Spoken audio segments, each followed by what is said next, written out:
Clube do Livro, por aqui na Unicinos FM 103.3, também na TV Unicinos. Nosso assunto de hoje é o Primeiras Histórias, do Guimarães Rosa. E agora, Vanessa, a gente chama novamente o professor aqui. Isso mesmo, Rodrigo. O professor Luiz Roden, professor do PPG de Filosofia, aqui da Universidade, ele volta então com a gente para falar um pouquinho sobre a biografia, então, do Guimarães Rosa, né? Esse autor bem conceituado tanto no país quanto internacionalmente. Vamos conferir. João Guimarães Rosa é um literato brasileiro muito importante e teve uma grande contribuição na literatura nacional e internacional. Nasceu em Cordisburgo, perto de Belo Horizonte, se formou em medicina e exerceu inclusive a medicina por algum tempo.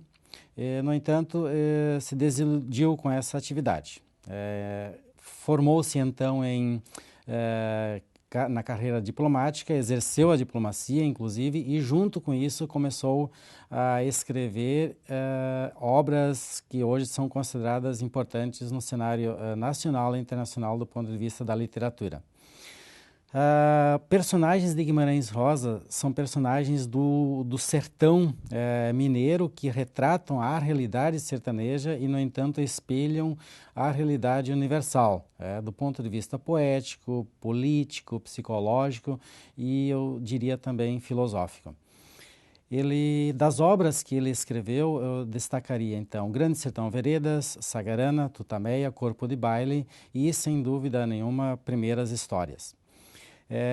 Guimarães Rosa assumiu uma cadeira na Academia de Letras em 1958 e 4 dias após assumir essa função, essa atividade, ele veio a falecer de ataque cardíaco. Vamos seguindo então o Clube do Livro aqui na Unicinos FM, Guimarães Rosa, Primeiras Histórias. Vanessa Iores, teu conto preferido? Bom, meu conto preferido, na verdade, teve mais de um, mas assim, se fosse para escolher mesmo, eu escolheria então esse que eu vou comentar, Os Irmãos Dagobé, porque na verdade, quando eu comecei a ler esse livro, eu esperava um conto que tratasse justamente da questão que esse conto trata. Já que é um conto que é um livro que tem contos que voltam com toda essa questão do sertão, né, mineiro, enfim, que tem bem aquela questão também de honrar, de fazer valer a sua honra, né, de matar pela sua honra, esse tipo de coisa. Eu esperava encontrar algum conto assim. Esse é um deles, né, até aparece em outro conto alguma coisa parecida, mas é um conto que começa então falando já assim, ele começa como uma enorme desgraça, porque ele já começa num velório, né, que é do Damastor Dagobé, ele é o irmão mais velho de 4 irmãos que são absolutamente facínoras, né, assim, que é descrito, que são descritos esses irmãos. E todos eles, e todas as pessoas na cidade, enfim, pelo que dá para entender, temiam esses outros irmãos, né? Até as pessoas que chegavam pro próprio velório já chegavam assim, né, acho que pisando em ovos, aquela coisa para não incomodar os outros irmãos, enfim, que deveriam estar indignados com a morte do mais velho, que sem dúvida era o que comandava todos os outros, porque era uma casa também que não tinha mulheres e coloca isso, né, que ele era o líder. Bom, e aí, durante o velório, eles tem até esse trecho assim, que é interessante, eles serviam café e cachaça queimada e pipoca. Cachaça queimada, né? Não sei porquê, mas enfim. Era o que se serviam. Cachaça queimada também, né? Pois é, e aí o ambiente, assim, ele descreve bem o ambiente, que era a luz de lampiões, chovia um pouco lá fora. Então ele traz todo esse contexto, assim, para contar esse momento do velório. E aí começa falando, então, bom, quem que matou, né, o tal do Damastor? E fala num lagalhé pacífico chamado Lio Jorge, outro nome bom, né, que ele era, que ao contrário do Damastor, era uma pessoa estimada por todos, né, ele era bem quisto, enfim, acho que não deveria ser uma pessoa que cometia maldades, mas o que acontece é que ele ele se sentiu indignado em relação ao Damastor e decidiu dar um tiro lá no peito do Damastor, que acabou falecendo. E o que todo mundo estranhava naquele momento era porque justamente em vez desses irmãos se indignarem e quererem já buscar a justiça e irem matar o Lio Jorge, não, o que aconteceu? Eles foram providenciar esse velório, esse enterro, enfim, estavam mais preocupados com isso, que estava todo mundo estranho, estava todo mundo esperando que a qualquer momento esses irmãos sacassem uma arma e fossem atrás, então, de quem fez isso. O narrador fala isso, acho muito interessante, porque o narrador ele sempre fica lendo as feições desses irmãos. E ele sempre lê de uma forma que ele acha que, bom, logo depois do velório, então, eles vão acabar com o Leo Jorge. E é o que tu fica esperando, logicamente. E os irmãos, até vale a pena a gente falar todos os nomes, o Derval era o caçula, o Doricão agora seria o mais velho, com a morte do Damastor, e o Dismundo, que era o do meio, né? E aí dizia que ele tinha deixado uma boa quantia em dinheiro também. E durante o velório ele descreve que em nenhum momento os irmãos se afastavam um dos outros. Por isso que dá aquela tensão ainda. Bom, eles estão em bando ali. Estão em bando, vai acontecer alguma coisa, tu fica esperando por isso, né? E o Leo Jorge manda um recado dizendo que matou no impulso, né? E ele se mostrava... acho que ele queria se mostrar arrependido até do gesto que ele teve. Né? Como se fosse, na verdade, ele estava alegando autodefesa, Autodefesa, claro, então... que a honra dele foi... enfim, ele tirou sarro da cara dele, alguma coisa desse tipo, né? Como se ele tivesse feito aquilo em legítima defesa, como o Rodrigo comentou. E aí acontece que o Leo Jorge se oferece até pra carregar o caixão quando eles vão pro velório e tudo aquilo é aceito. Quando as pessoas sabem disso, ficam, meu Deus, ficam pasmas, porque ficam assim, como assim, né? Esses irmãos que eram os fascínoras agora estão aceitando uma situação como essa. E aí eles vão nesse cortejo do velório pra fazer o enterro e todo mundo fica nessa tensão, esperando que alguma coisa aconteça. O Leo Jorge vai e pega o caixão. Pega o caixão, ajuda a carregar o caixão, inclusive.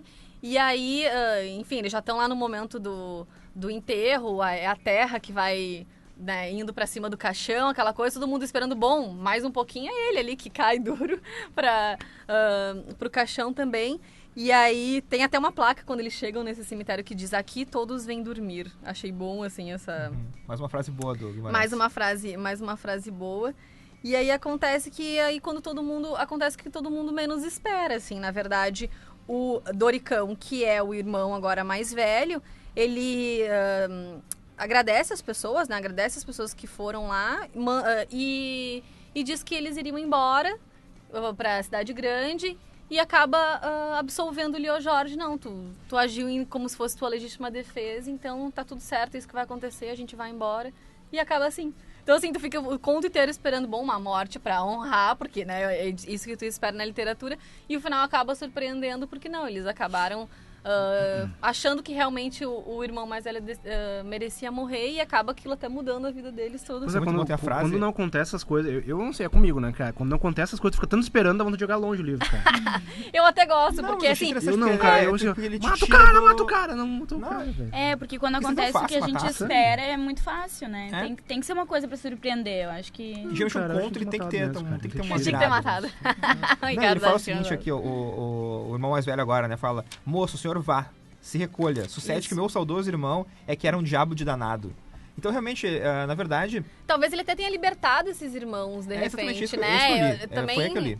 Exato, foi nessa questão, porque se eles eram tão mal vistos, assim, e agora esse irmão, que era o que liderava, talvez os levasse para esse mau caminho também, agora eles estavam livres, então, para ir para a cidade grande, dá a entender, bom, a gente vai levar um outro tipo de vida agora, né? Foi essa leitura que eu fiz, porque, na verdade, eles eram... Se eles matassem o Leo Jorge, eles acabariam seguindo, então, essa saga da família, então, né? Eu acho que eu tinha que ter matado.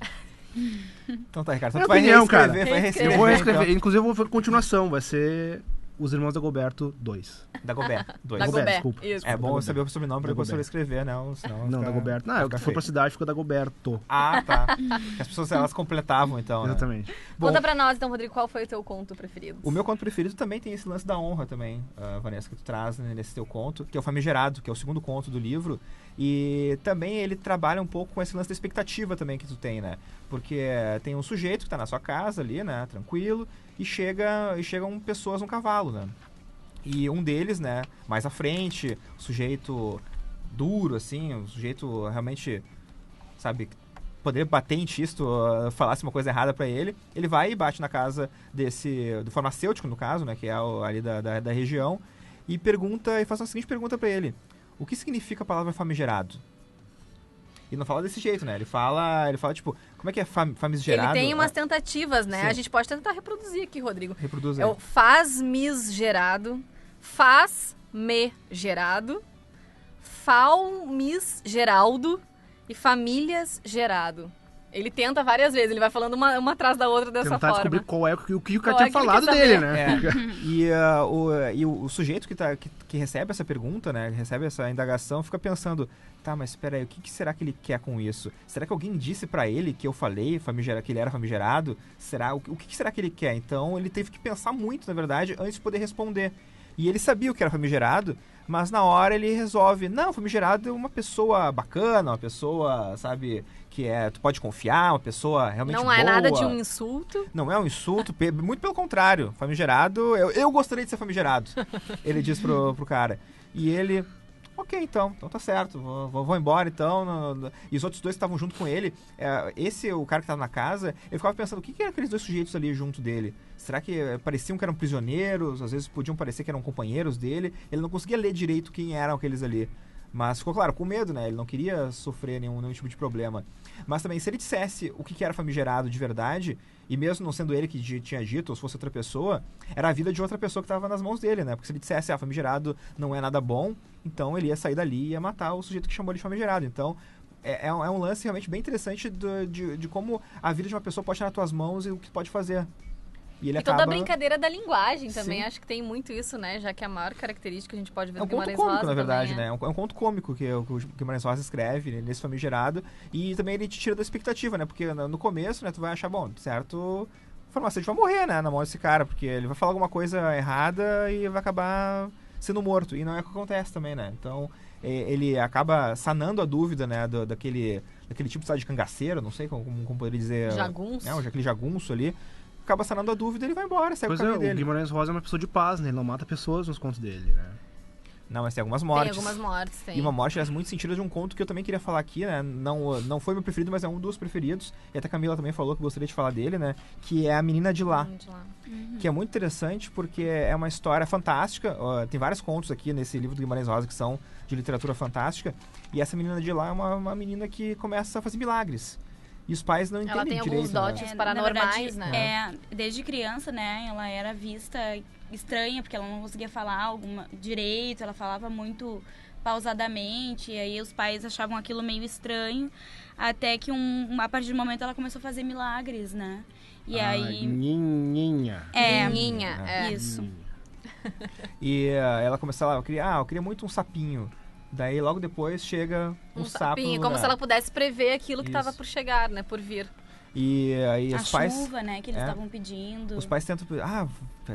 pede a chuva, talvez. Ela não pedia, né? Ela dizia, vamos ver. Ela tinha outra expressão que ela falava, que eu não lembro agora. Mas que ela não... Não pode, eu acho que ela dizia, não pode. Mas ela nunca, respondia pelos pedidos, né? Ela é uma coisa que é muito dela. E até que um dia... não funciona, né? E até que um dia a tia dela começa a xingar ela de alguma forma. Tinha uma tia também, né, nessa história. A tia Antônia, se não me engano. E ela começa a xingar a criança. E os pais não entendem. Tia Antônia junto, né? Isso, tudo junto. Tia Antônia. E eles não entendem direito o que aconteceu, mas descobre depois, né, que a menina acaba morrendo, né? E ela queria um caixãozinho rosa, né? Se eles pudessem prever, né? Então, se ela tinha esse poder de saber o que estava por vir, ela sabia que ela ia morrer. Por isso o caixão cor-de-rosa. E é por isso que a tia xingou ela, porque a tia percebeu que a criança estava vendo a própria morte dela. Então... Eu tava dando uma olhadinha na internet lá e tava falando os livros que foram... filmes que foram feitos a partir desse livro, né? E tinha lá um filme feito do A Terceira Margem do Rio. Sim. Que é um conto bacana também, que eu achei bem interessante. E no filme... Eles misturam vários personagens.